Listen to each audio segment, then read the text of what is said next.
Cette actualité vous est présentée en collaboration avec Cryptost Academy. Ayez un temps d'avance sur le marché crypto en rejoignant notre communauté premium. Ripple, Sol, LTC, Doge. Quelles sont les probabilités d'acceptation des ETF? Alors que nous assistons à plusieurs demandes de la part de gestionnaires d'actifs pour des ETF sur des altcoins, quelles sont leurs chances d'approbation en 2025? Des analystes de Bloomberg ont partagé leur point de vue.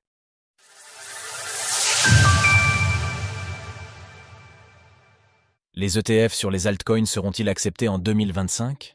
Alors que les ETF spot sur Bitcoin, BTC et Ethereum, EETH, ont été acceptés l'année dernière, une partie de l'écosystème s'attend à ce que les altcoins suivent.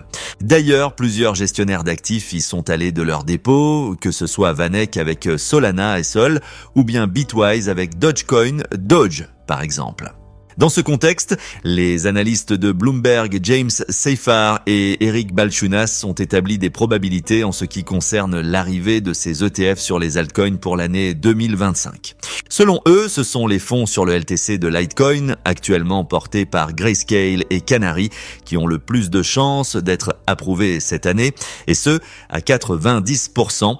À l'inverse, nous pouvons constater que les deux analystes n'accordent que 65% de chances aux ETF Ripple d'arriver sur le marché en 2025.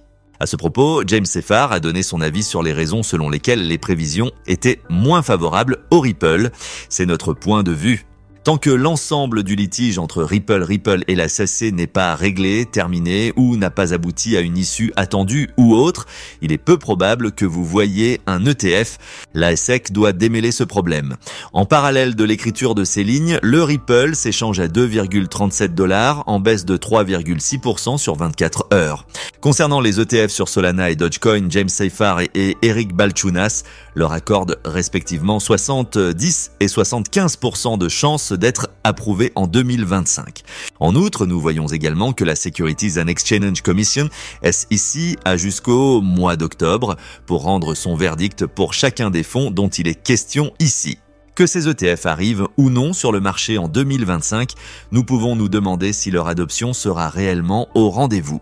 Nous l'avons par exemple déjà vu avec les ETF sur leur TH. Ces derniers ont une quantité d'actifs sous gestion 11,5 fois inférieure à ceux sur le BTC, témoignant ainsi d'un intérêt moindre de la part des investisseurs. Retrouvez toutes les actualités crypto sur le site cryptost.fr.